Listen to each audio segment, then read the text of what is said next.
Good evening to everybody. The first thing I need to do this evening is just give apologies from Quinton, who unfortunately is unable to make it to be with us tonight. He's in Amsterdam and is unable to access, which I think is the first time ever that I've known him not be able to be at one of the George talks. So he sends his apologies. I'm going to introduce the session on his behalf, and of course, it gives me huge pleasure to welcome Guy Loftus to speak to us. I think we're all looking forward to listening to Guy talk and tell us and reflect on, as you see here, the many faces of Dione Venables. Guy, over to you. Well, many thanks to all of you for attending this session. I appreciate that this is a little bit off topic for George Talks, when we'll be exploring the many faces of Dione Venables. Really, for those of you who knew her and want to remember her, maybe even understand her a little bit better, whilst hopefully illuminating how she came to be involved in preserving the memory of George Orwell. In the autumn issue of the Orwell Society Journal, which you may have received in the last couple of weeks, I closed my article with a remark about how severely Dione's identity had been a challenge throughout her life, and how this caused her to reinvent herself every 5 to 10 years, which you can see shown on the bottom here along this timeline, from left to right, depicting the extraordinary rhythm of Dione's life. If you happen to fall asleep over the course of this talk, just look at the bottom to find your place, as I'll be using this schematic to help navigate various incarnations, which will also help in fast forwarding to periods of interest from the video. What follows is quite an intimate exposition in a way that Dione herself was unable to express when she was alive. So buckle up now, because her story is really pretty chaotic. Dione was the second daughter of Alan Gordon Finlay, a talented, if capricious, lifelong inventor with a head full of dreams, and Florence, a rather dreamy society butterfly, whose life work was managing the consequence of her husband's dreaming. In 1930, Alan and Florence returned to England with their daughter June from the family home where they were living at Geneva, where Alan had created the world's first simultaneous language translation machine at the League of Nations. The system became better known 2 decades later for its use at the Nuremberg trials, but it is credited nonetheless as the basis for instantaneous translation, still in use today. On the right, we see a couple of photographs of Alan, the inventor, demonstrating his new system in Geneva in 1927. 3 years later, Dione was born in an hotel in Buckinghamshire when the family was effectively homeless following the Wall Street crash, which presaged a nomadic life for her, never settling in one place, never quite able to establish any roots. The moment of Dione's birth, a woman hanged herself in the room next door. Dione was just born in the wrong place at the wrong time. Even her name was wrong, which no one could pronounce or spell, not even the births registrar. A few weeks later, Dione moved his young family into his mother's rambling house here in Bournemouth, Dione's first real home. Their time in Bournemouth was brief, however, as Granny Finlay died when Dione was 3, and the house had to be sold for probate, leaving Alan and his family homeless once more. Dione's big sister, June, had already been installed at the local school at St Leonard's, where Dione was hastily sent to board at the age of 3, while Alan and Florence, flush with inheritance money, sorted out their lives between England and Switzerland. With Dione tucked away safely at school, it's worth examining her relationship with her parents, because it shaped who Dione was to become. Dione doted on her father almost as much as he doted on her. He wrote this short poem to his naughty little daughter for her 3rd birthday, just before packing her off to boarding school. Dione's relationship with her mother, however, was much more complicated. Florence had a shockingly polarized attitude towards her 2 daughters. June could do no wrong, Dione could do no right. And the reason she explained to a 6-year-old Dione was simple, because she was not the boy her mother had craved. The consequence of this is that Dione spent her entire life trying to please her mother, to earn her love, which ultimately failed. I mean, look at that rascal smile. That child was pure mischief, which changed not one bit as an adult. Her father's love more than made up for her mother's lack of it, and kept her going through school for the 6 years that she boarded there. Sadly, though, her father was rarely to be seen, and her mother continued to nurture her resentment. The infant Dione's response to the family dynamics was to be as rampageous at school as any boy could be, and to adore and look up to her big sister. She must have been a real handful for the nuns, but she seems to have returned their gentle schooling with love. Her war years are covered in detail in Dione's book, Dione's War, sorry, a book that she wrote in 2017.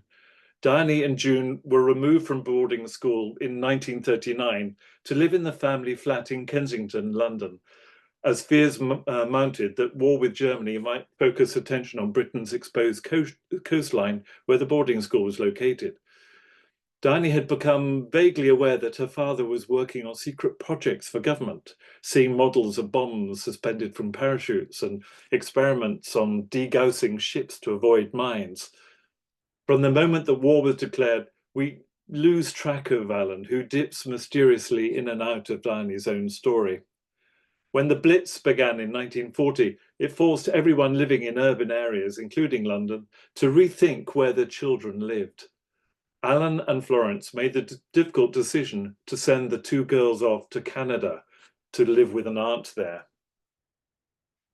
June and Dione were booked aboard the SS City of Benares, a children's evacuation ship bound for Canada. Dione solemnly packed her entire world into her school trunk, which was sent off with June's trunk to Liverpool docks. But on the eve of their departure, Alan tearfully relented, vowing to keep the family together for the duration of the war. The Benares headed across the Atlantic, but was torpedoed and sank, taking Dione's trunk and the lives of 77 children. A few weeks later, with Alan away, Florence and the two girls huddled in South Kensington Underground station, sheltering from the now familiar bombing raids of the Blitz. The next morning, they found their Kensington flat cleaved in two, their furniture and furnishings draped over broken masonry like a grotesque Peruvian retablo. Dione's sense of who she was had been ripped from her in two wartime events within days of each other. And so it was, late in September 1940, a totally bewildered Dione turned up, destitute and alone, on the doorstep of her brother's estranged sister, Laura Buddicombe. This is Quarry House in Shiplake, the largest of 5 houses built by the Finleys, owned in 1940 by Laura Buddicombe. This is the same house where 20 years previously, Eric and Avril Blair had also been paying guests during the holidays from 1917 to 1919. Note the tennis court in front of the house here. On the other side of the tennis court, there was a ramshackle bungalow called Rambler Cottage, where Laura had chosen to pass the war with her 2 daughters, Jacintha and Guinea, photographed above here in 1940, with the infant Jenny Buddicombe, known to some of you as Lady Jennifer Brown. Dione had been unwittingly caught up in a family argument between Laura and her brother Alan, which originated before the war. Dione was not a welcome addition to the tiny cottage, but her aunt could hardly turn her away. She was hastily installed in an airless storeroom at the back of the cottage. By the autumn of 1940, Laura was mostly confined to her bed, relying on Jacintha and Guinea to keep an eye on their tearaway and traumatized 10-year-old cousin. Jacintha and Guinea were in their late 30s by then and had little time and even less inclination to discipline Dione, who was free to roam the estate, climbing walls and trees, and to spy on the secret lives of residents in each of the 5 houses on the estate. Whenever Dione overstepped the mark, which was most of the time, Guinea was there to gently patch her up and send her on her way. Jacintha was much less hands-on, always slightly detached between this plane and the next, as she was when I knew her. On the other side of the tennis court in Quarry House, which had been let, in Dione's mind at least, to the mysterious Colonel and Mrs. Busk. The Busks had been secret guests of their own. The glamorous Russian Genya and her animated husband, Arthur Ransom. The Busks were intimate friends of the Ransoms and were keen freshwater sailors, which had inspired many of the Ransom Swallows and Amazons' adventures before and after the war. Arthur Ransom claimed not to like children, but he felt deeply for Dione's reduced circumstances and the fact that she was not even permitted to attend the local school. He talked to her patiently and at length about reading and writing, giving her 3 of his own books over the next year, each one signed and dated with a brief but encouraging message, which she treasured. He showed her how to express her opinion in conversation, guiding her in observation and making notes. He even knitted her a hot water bottle cover as winter approached. It was Guinea's and Arthur Ransom's gentle nurturing and warmth that remained with Dione as she grew up, rather than Laura's perplexing cold severity, which she had no way of understanding. Dione's first creative offering was the story of Edward Wigg the Hedgehog, which Jacintha adapted, illustrated, and published for the war effort in 1943, after Dione had left Shiplake. Eventually, the young Dione, restless, well-meaning, but impossible to control, proved too much for her aunt and was ejected from Shiplake, never to return. Dione had lived at Shiplake for 18 months from 1940 to 1942, with no hint of Eric Blair, not even an introduction to Beatrix Potter's Pigling Bland, believed by Jacintha to be the inspiration to Animal Farm. And yet, Edward Wigg, who was a very good pig, lived in a world not dissimilar to Pigling Bland and his pigwig. Dione rejoined her family, now living northwest of London. Alan had been told he was to report to Bletchley Park, and June joined the Wrens and was also assigned to Bletchley to work on Colossus.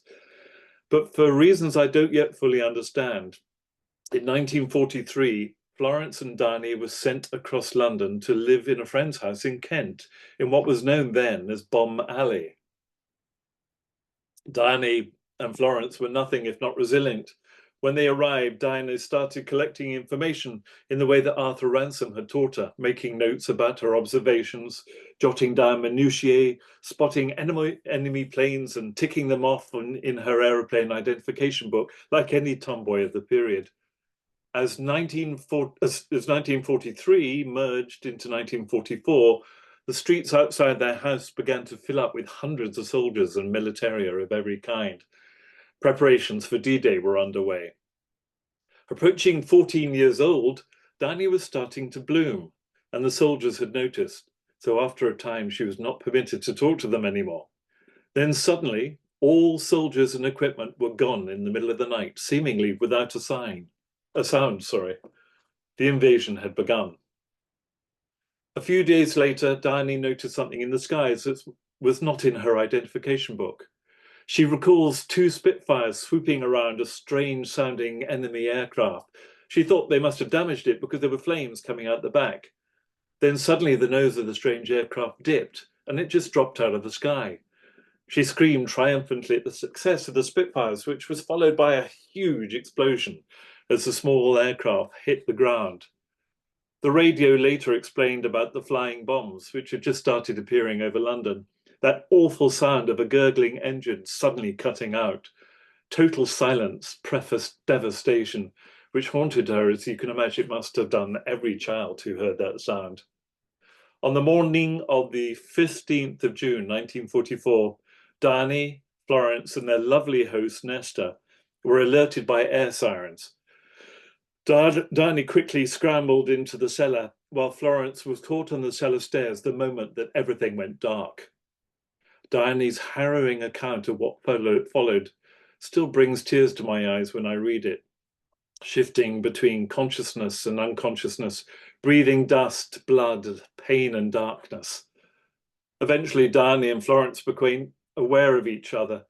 And some hours later, with a rescue attempt underway, yet more masonry fell on top of them. Dust and unconsciousness followed again. Then something extraordinary happened. On the bottom right, it's a photograph of a Morrison shelter. Excuse me. One of these had been in the study immediately above the cellar where they were trapped. The shelter had punched through the floor when the building collapsed and became wedged between the ground floor and the cellar, forming a sort of narrow tunnel. The heroic rescue team was able to squeeze through the tunnel without dislodging more masonry and extracted the pair, bringing them to the surface, unconscious but alive. Tragically, Nesta had not been so lucky. Mother and daughter spent several weeks in hospital before being transferred to Thornton Hall for recovery, where staff from Bletchley Park were billeted and where June and Alan were living. After some months, Dione was well enough to attend the convent school at Thornton and escape convalescence. The other students at the school were fascinated by one of their own being a wounded hero, but one student in particular seemed to understand how to give this frightened, damaged girl her confidence back. And that was Heather Loftus. Top right photograph here is Dione in 1945, looking incredibly strong and much older than her 14 years. The lower photograph is Heather, the toxopholite. Both girls were very sporty and outgoing, but both were damaged in different ways. The truth is, they were good for each other.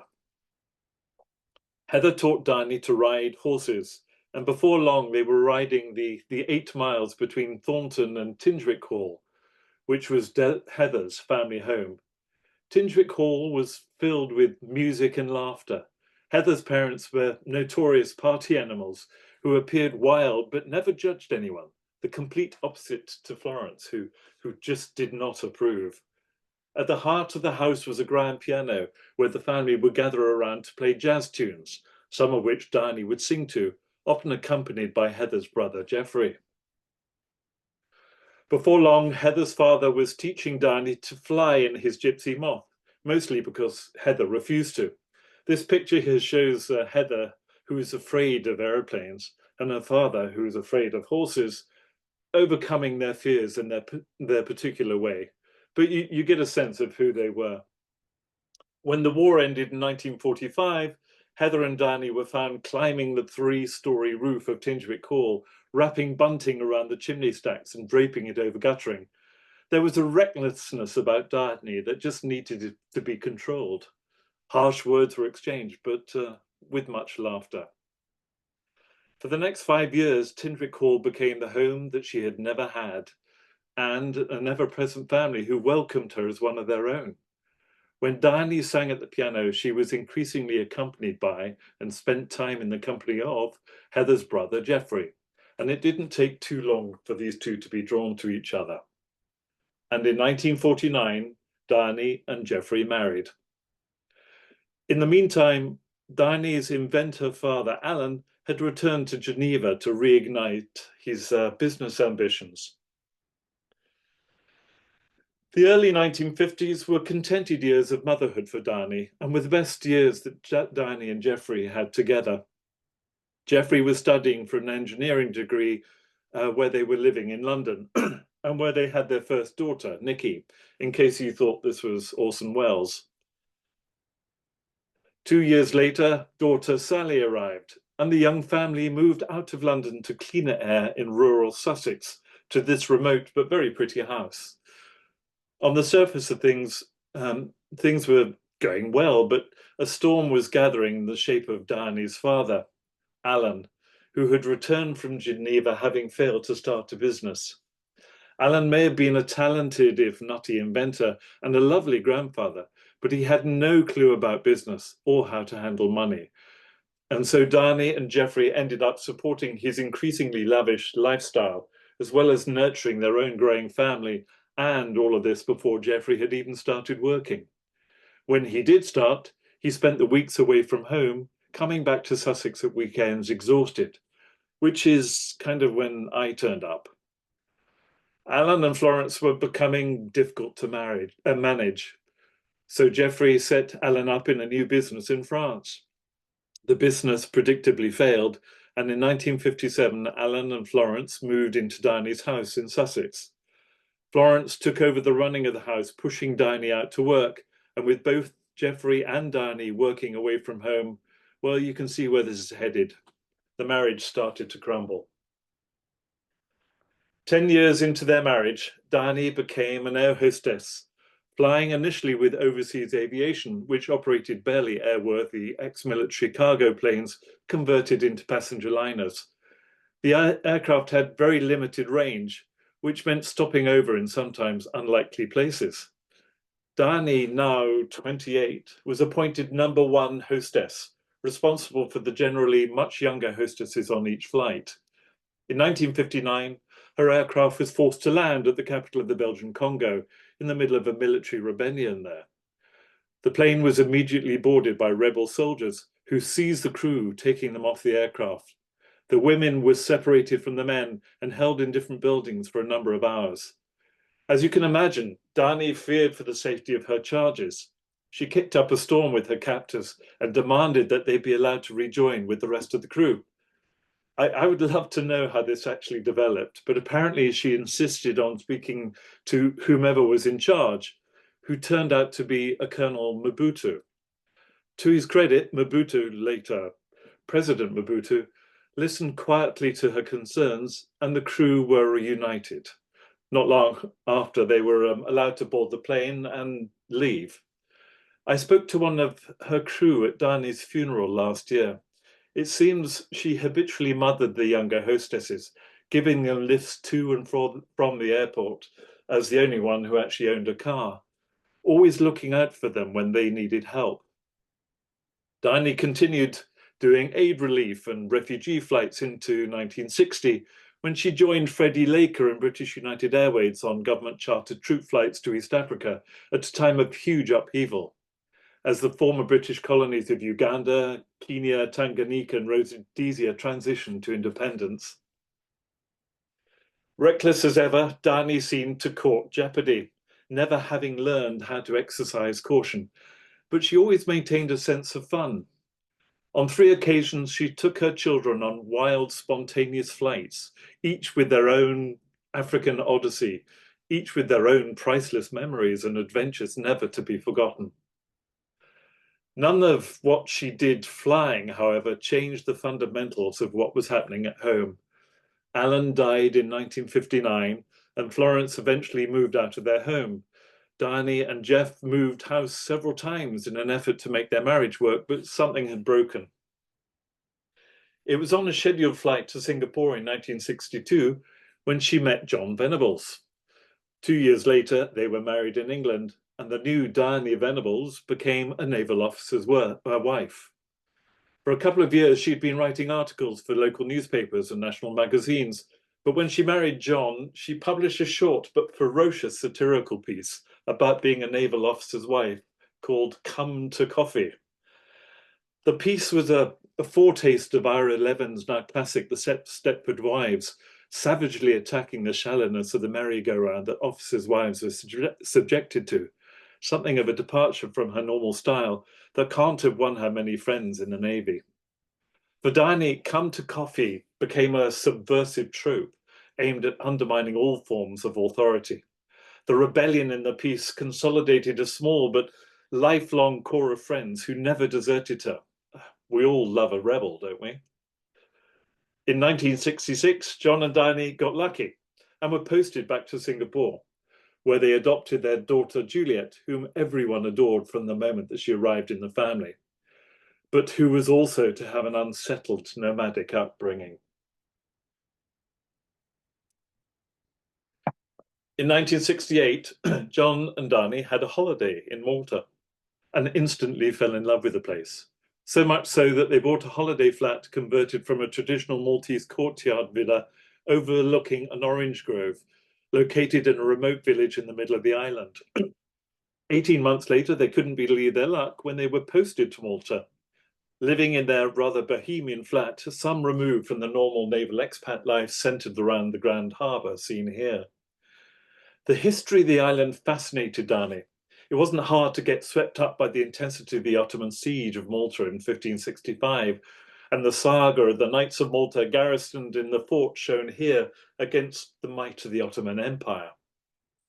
But less glamorous politics soon got in the way when the Maltese government expelled the British Armed Forces in 1972.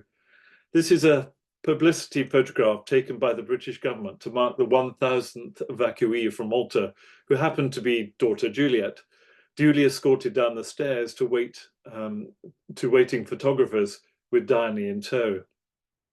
The Maltese crisis blew over quickly, and the families returned a few months later, leading to the declaration of a new Maltese Republic. Nationhood seemed to follow in Dione's footsteps. In East Africa, followed by Singapore breaking away from Malaya, and now Malta. It was during these turbulent times when Dione decided on her next incarnation to train as a radio journalist, come presenter, when she could write her own material and expand her social network. She became quite close to the formidable Mabel Strickland and the no less formidable Lady Barty, whose son later became the Grand Master of the Knights of Malta. But crucially, she began mixing with successful authors like Nicholas Montserrat, Ernle Bradford, and Tom Barling. Dione was not yet a published author herself, but she could at least write, and she threw herself into programming for radio, which she did for 4 years. These years in Malta came to be the best years of her life, she reflected later, and will always be associated with the island itself, which cast its magic over her and the family, as well as the many friends who still live there. When John and Dione returned to England in 1975, Dione consolidated her on-the-job broadcasting experience in Malta with more formal training at the BBC until the pendulum swung back again. She was critically injured in a motor accident, which confined her to a wheelchair for the best part of a year. And in 1975, that meant virtual confinement. Unable to work at the BBC anymore because of her injury, Dione sought refuge in books at her local library. She was browsing through local history section, and she discovered that the rather drab 1970s town of Gosport, where she was living, had a long, fascinating history, every bit as interesting as ancient Levant, Greece, or Malta. Dione developed a hunger for local stories, which she researched almost fanatically. On the 1st of January 1976, Dione sat in front of a typewriter with a blank sheet of paper and started typing, and didn't stop for 11 months. She had written her first novel, Once Around the Sun.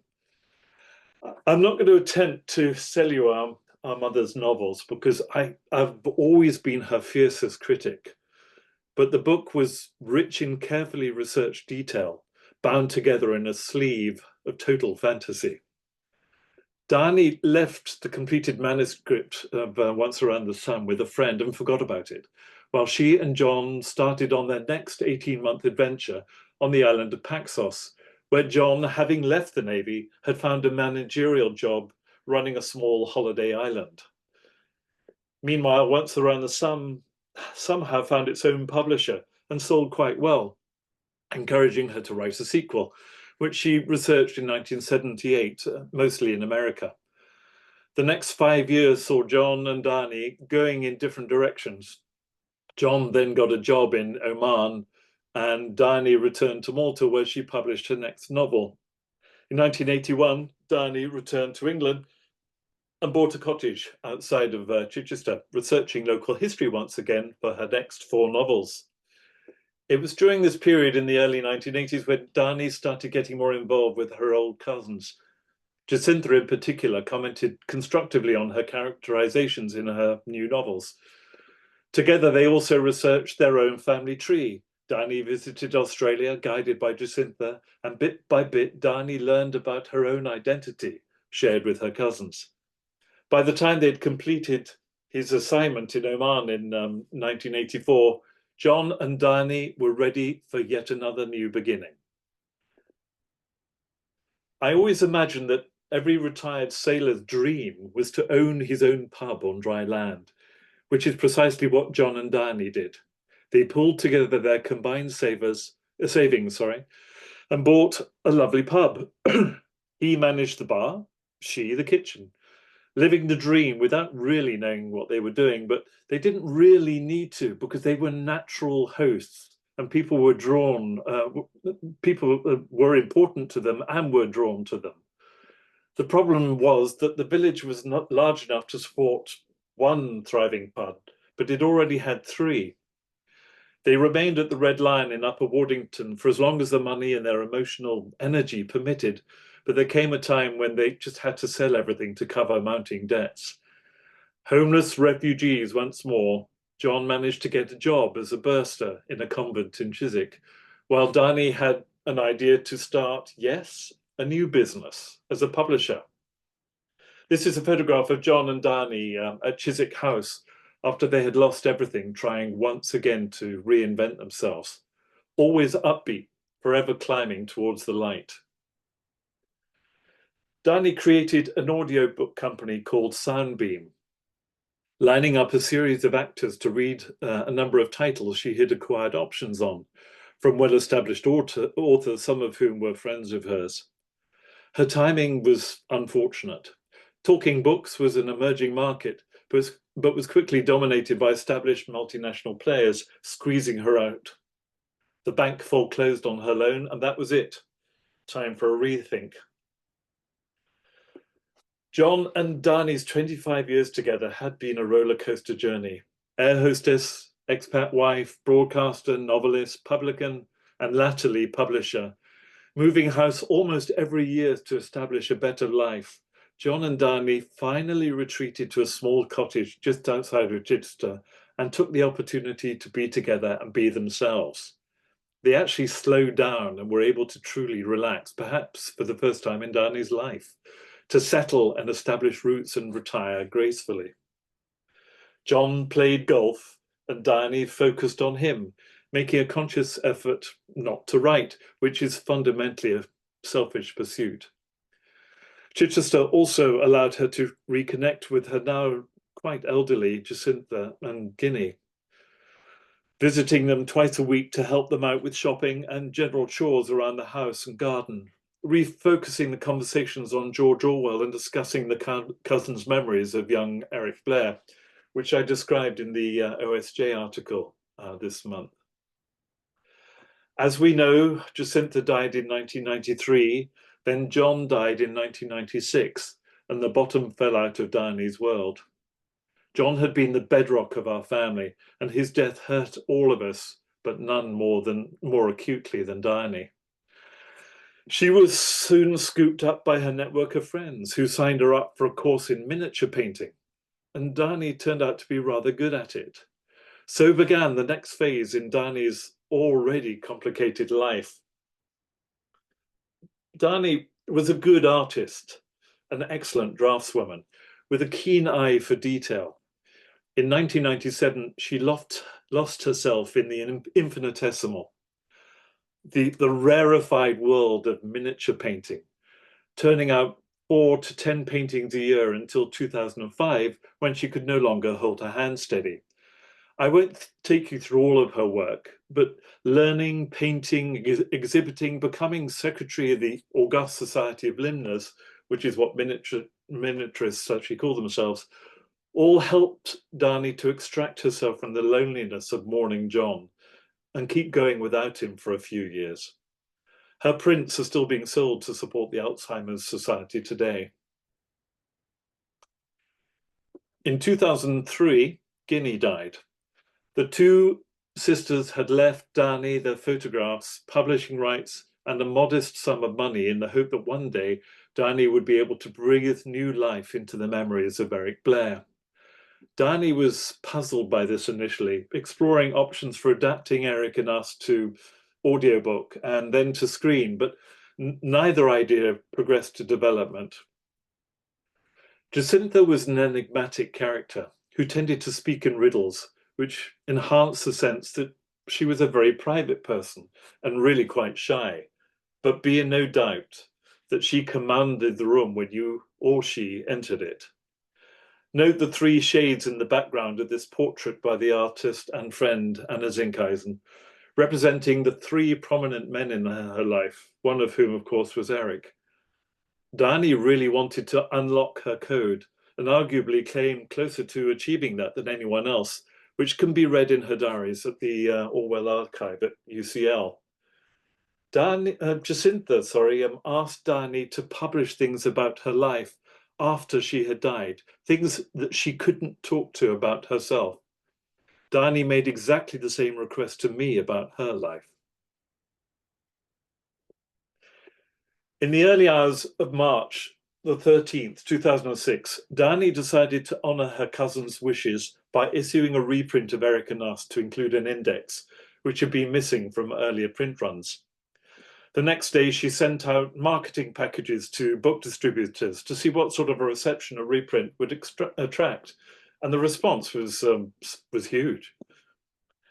Next, she created Finley Publisher as an online vehicle for publishing and distributing new print runs, with herself and myself as directors, setting aside a budget of £100,000 to achieve the work.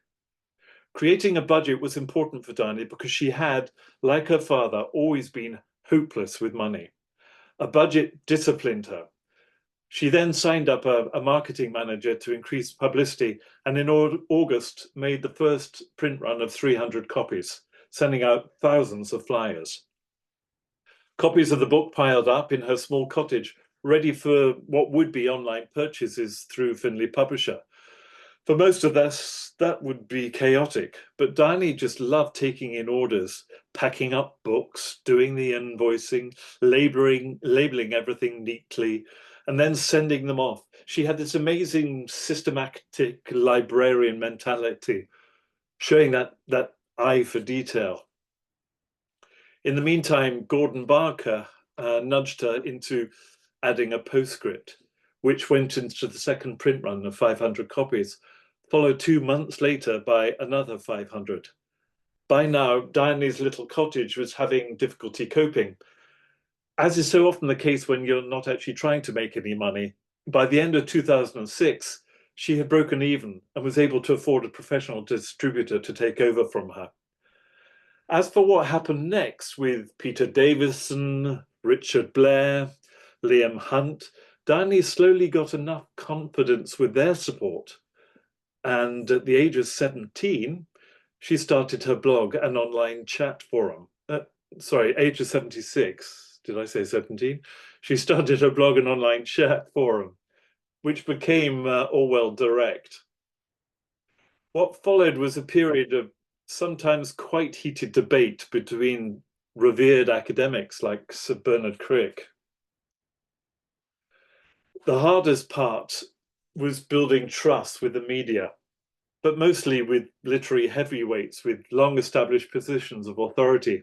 As many of you know on this call better than I do, it wasn't an easy journey. Dione wanted to provide a safe space where academics and enthusiasts alike could engage on equal terms. But she was no academic, not even a graduate, just an enthusiast, and a woman at that. Getting respected experts to treat her seriously became an issue, and some made that very plain to her face, though not those shown here. Starting out was a very bruising experience for Dione. But she did recognize that successful amateurs don't confront their establishment detractors. Instead, she invited the experts to coffee, reverting to her old subversive trope. With healthy sales of Eric and Us, Dione's budget was looking rosy, so she was able to pay generous commissions for articles on Orwell Direct. 20 articles from many of you here today between 2008 and 2011. It was over this period that some were beginning to ask why there wasn't an Orwell Society. In October 2010, Dione asked how many people would be interested in putting one together. I won't speak to those early years of the Orwell Society because you all know this far better than I do, when I was actually on the other side of the world. The Orwell Society was formally launched in 2011, led by an amazing team of professionals and enthusiasts under the attentive patronage of Richard Blair, as you navigated the first few quite bumpy years together. Having such a motivated team do all the work was a huge release for Dione, who 16 years after John had died, at the age of 82, found love again with Don, a photographer, whom she had met online using a well-known dating app. This is one of Don's more satirical creations from the 2013 AGM, an absolute favourite of Dione's because it lampooned her fears that the new Orwell Society would become sclerotic, institutionalised, a political dystopian body with Big Brother ever watching over their shoulders. It challenged the committee's members to maintain an atmosphere of welcome and inclusiveness, where everyone was encouraged to speak out and learn from each other. In the meantime, Dione herself took a window seat on the committee as membership secretary and spent the remaining money from her budget in 2015 by publishing George Orwell, The Complete Poetry, ploughing the profits from the sales back into the society. The following year, Dione retired from the committee. What really excited her the most about the society was attracting a new generation of writers to Orwell's life and works. One of the happiest moments in her last years was I think it was in 2022, when she visited Wigan with the committee. It was the sheer buzz she got from the children involved in the project that got her so excited. The last 7 years of Dione's life were eventful. She sold her lovely flat in Chichester and moved into sheltered housing attached to a nursing home to be closer to her children and grandchildren. But she also knew that it would be much easier for her to transfer from a restricted life in sheltered housing next door into full-time care at the nursing home if they were all in the same place. She had this almost brutal pragmatism and just made sensible choices later in life, a talent that had often eluded her when she was younger. During lockdown, Dione created a monthly newsletter featuring a series of excellent articles extracted from fellow tenants with little insertions from herself to round off each issue. Sound familiar? The newsletter helped to reconnect everyone forced to isolate in their rooms, grateful for some measure of contact. Dione was a social influencer who never actually stopped reinventing herself, forever on the cusp of a new beginning, and with this absurd sense of abandon and invincibility of a teenager, much to the annoyance of those trying to manage the home. One thing Dione had in common with her father was a deep mistrust of authority of any kind, and was a pain in the neck to the management of the home, for which I apologize. Somehow she just stopped short of being thrown out, but she made up in the end. Above all, Dione was a party animal who loved her friends. These were difficult years for her health, which she navigated with sometimes absurd humour. Pilot, air hostess, novelist, broadcaster and mum, an artist, publican, publisher, historian, editor and great-great-grandmother, Dione really did show us that there are many lives in all of us, but only one life to explore them all.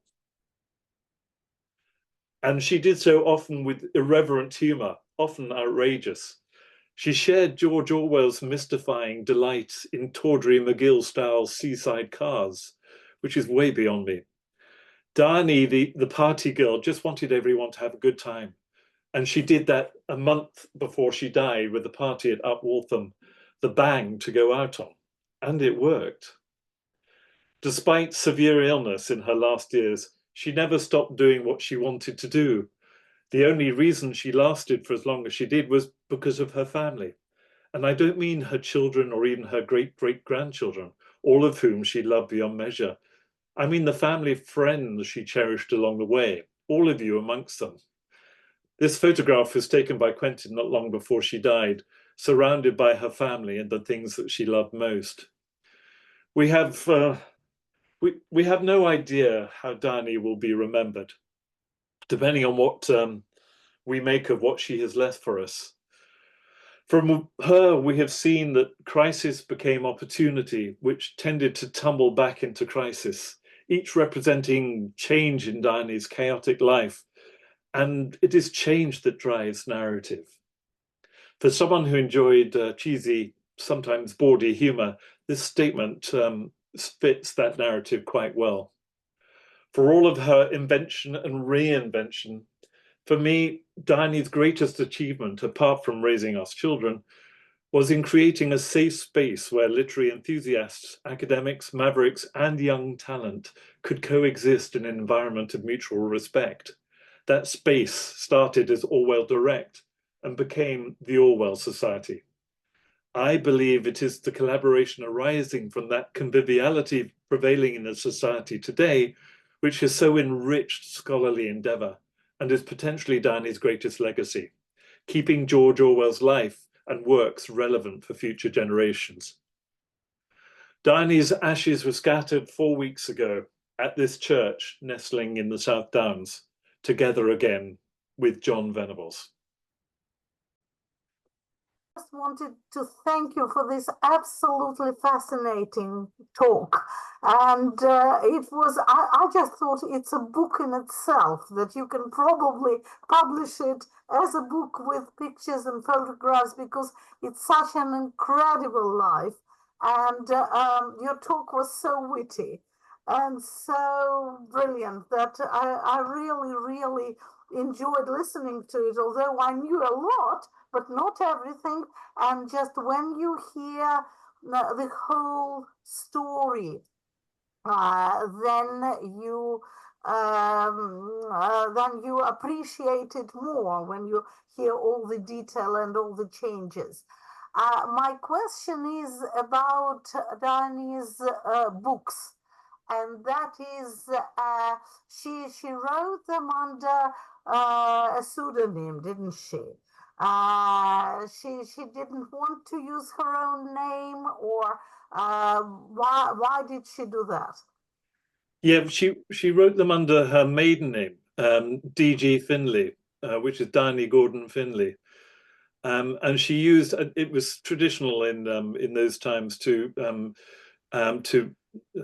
remove your gender from authorship. So D.G. Finlay could be a man, could be a woman, and she decided that that was the most effective way to achieve it. And I think it was quite common to do that in those days. Were there reviews of these books she wrote? How were they received?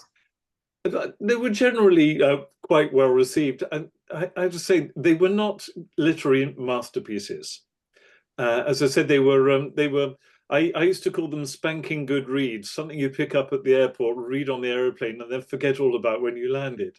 But I was her fiercest critic. I mean, I counted. Yeah, I'm not going to say all the things that were wrong about it, but she did a huge amount of research for them, and it's the research underneath them that was so interesting. And then she wrapped them up in this entirely fictitious fantasy.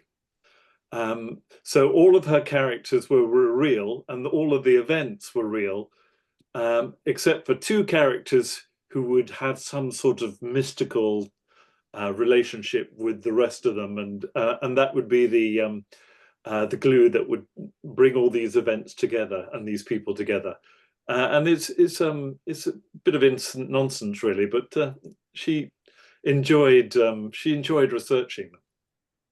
Two more very quick questions about the books. First, how many of them were all together? And the second, whether they were all historical? Were they all dealing with history? Yeah. So there were 7 books, and they were all historical novels with mystical undertones. Right. Well, thank you very much. I really, really enjoyed your talk. Thanks a lot. Thank you, Masha. That's really kind of you. Have we got any other questions? Please, if you've got a question, please put your hand up.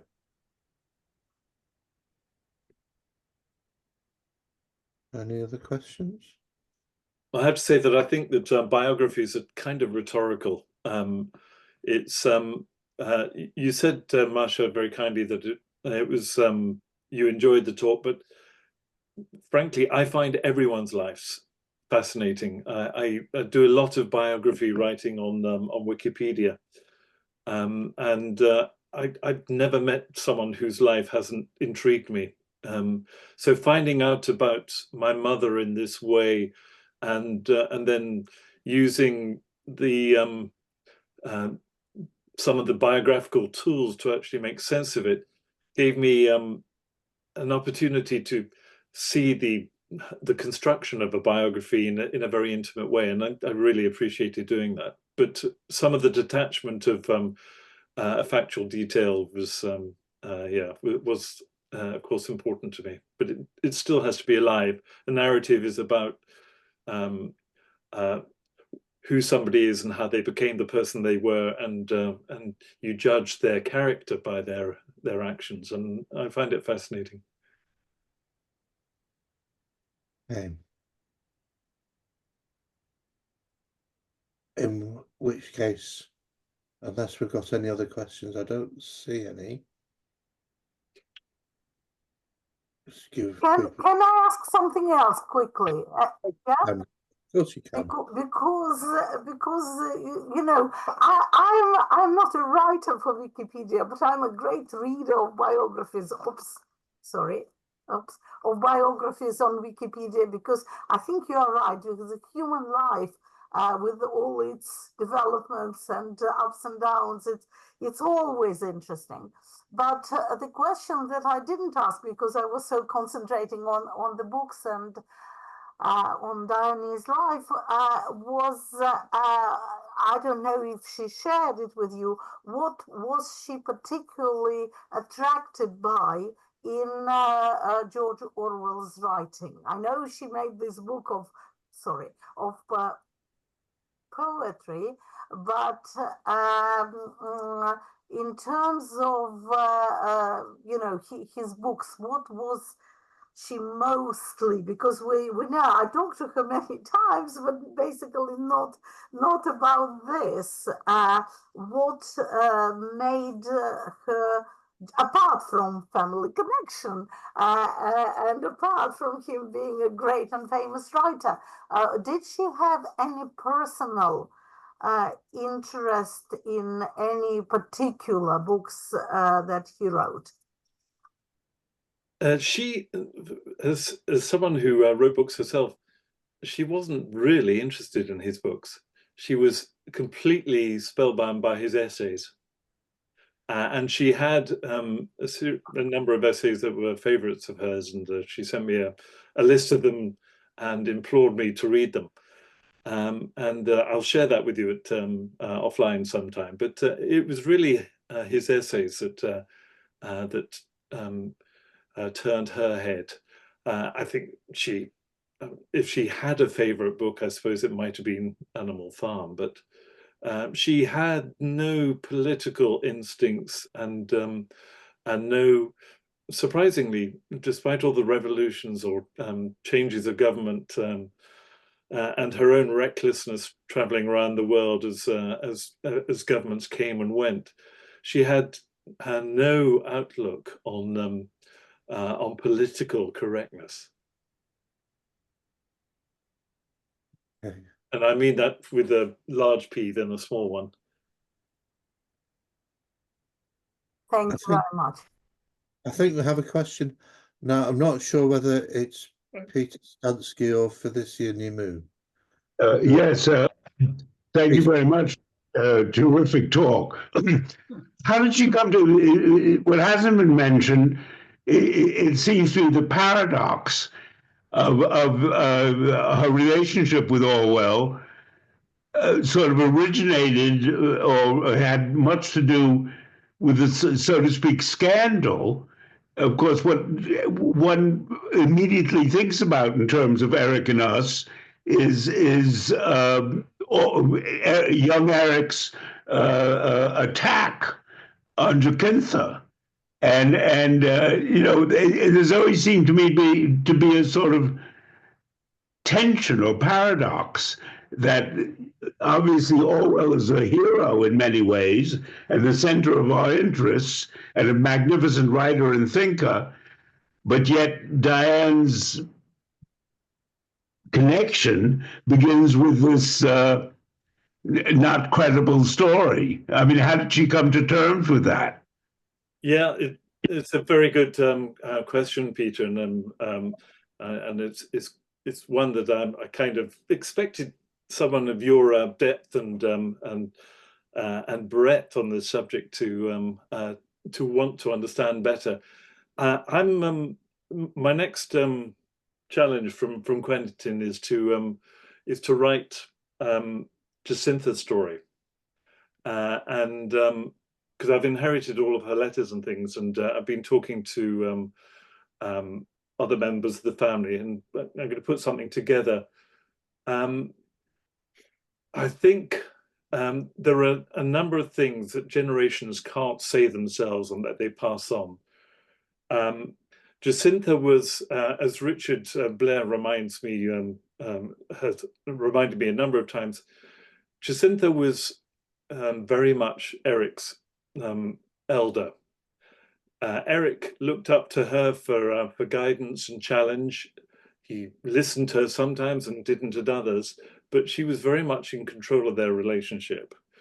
So anything that happened at Rickmansworth in 1921, which is sensational and actually is what everyone remembers about the postscript, is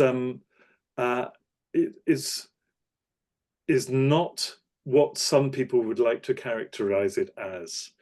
I was astonished actually because my mother Dani never used the term attempted rape unless she used it to you in person.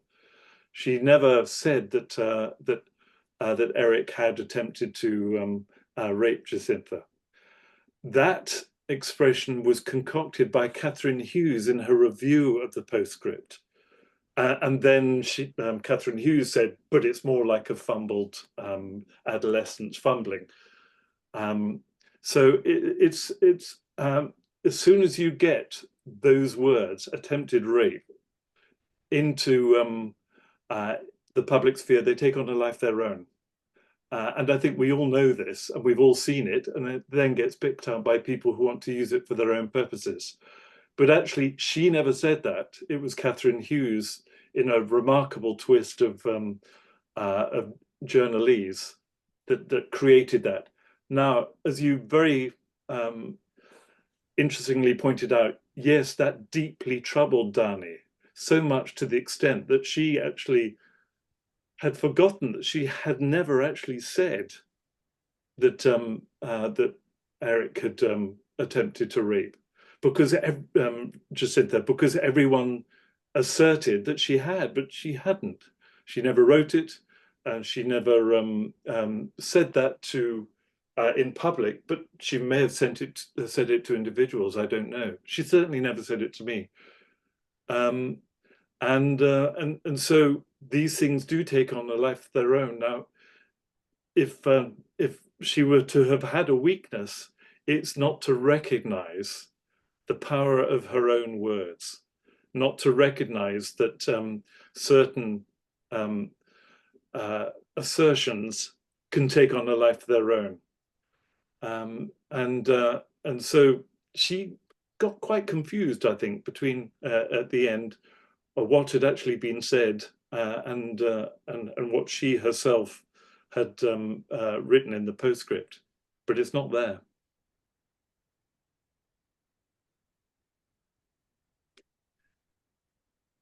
I think we have Richard. Hello, Richard. You need to unmute, Richard. Yes, can you hear me? Yes, I've got you, Richard. Hello. Hi, Guy. Good evening. That was lovely, and I thoroughly enjoyed that. I've had the privilege, of course, of reading Diane's War, which a lot of people haven't had the privilege of. But I would like to.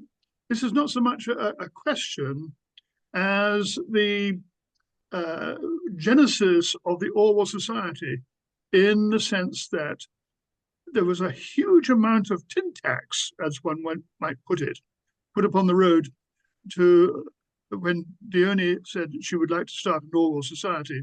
There were a lot of people who said, "Why should you? No, that seems to be, we don't want that. We don't want that." And well-known people, and I give her full marks for ignoring that.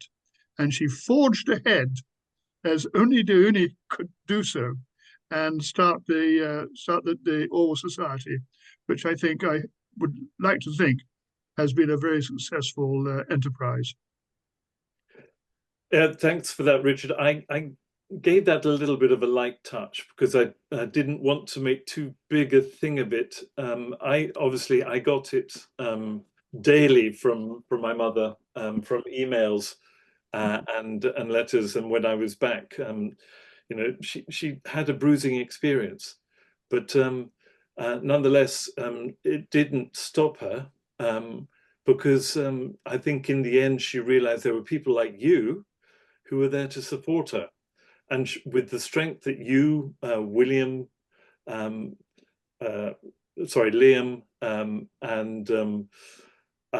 people like Quentin, the whole committee was so supportive towards her.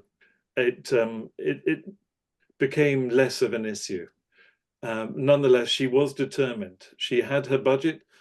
She was determined to make sure that it was going to be well spent. She made promises to Jacintha.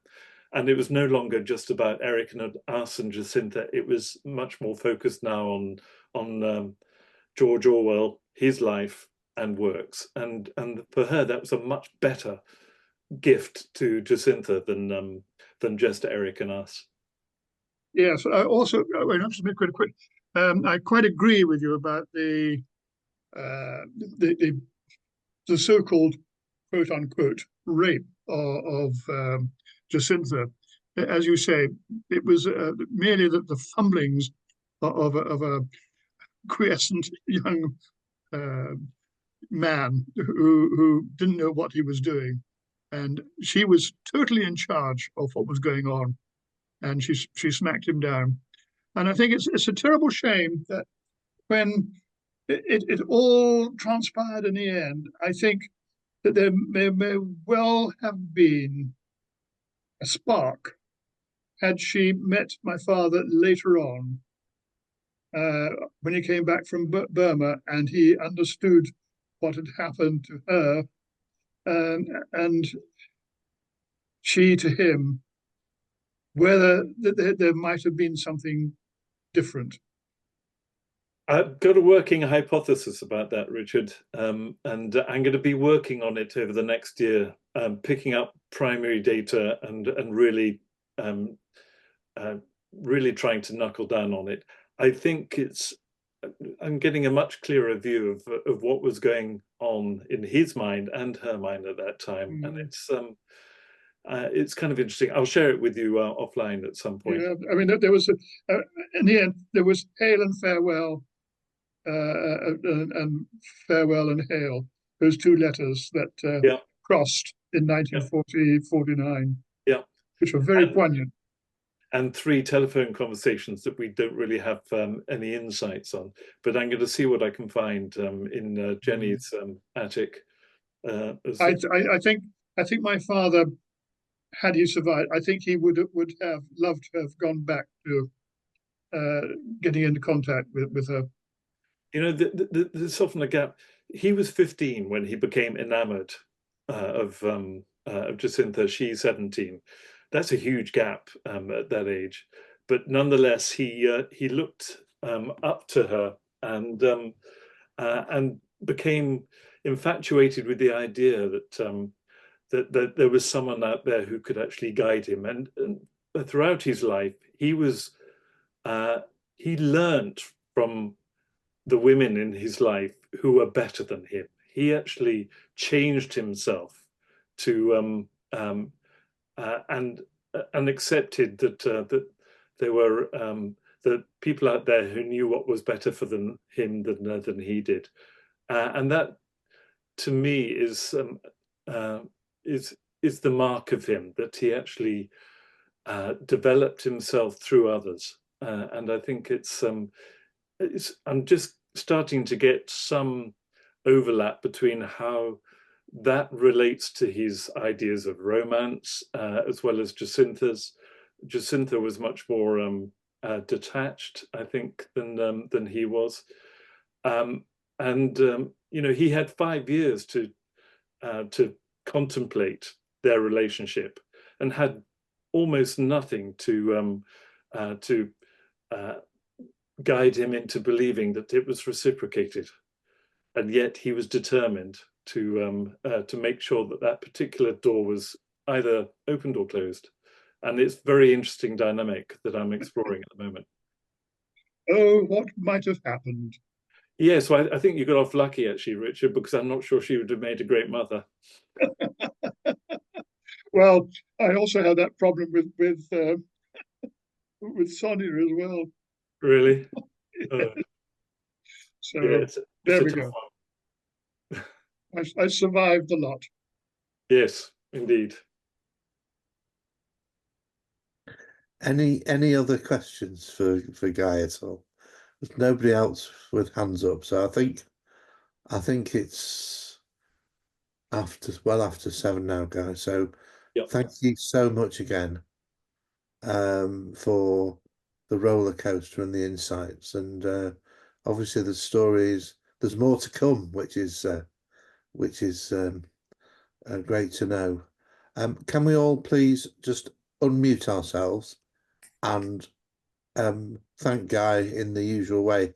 It's slightly awkward, Guy, in trying to applaud with muted microphones, but if everybody does that, I think we could now applaud. Okay, thank you. Thank you. Thank you very much for Thank you, attending. Guy. Thank you very much. Wonderful.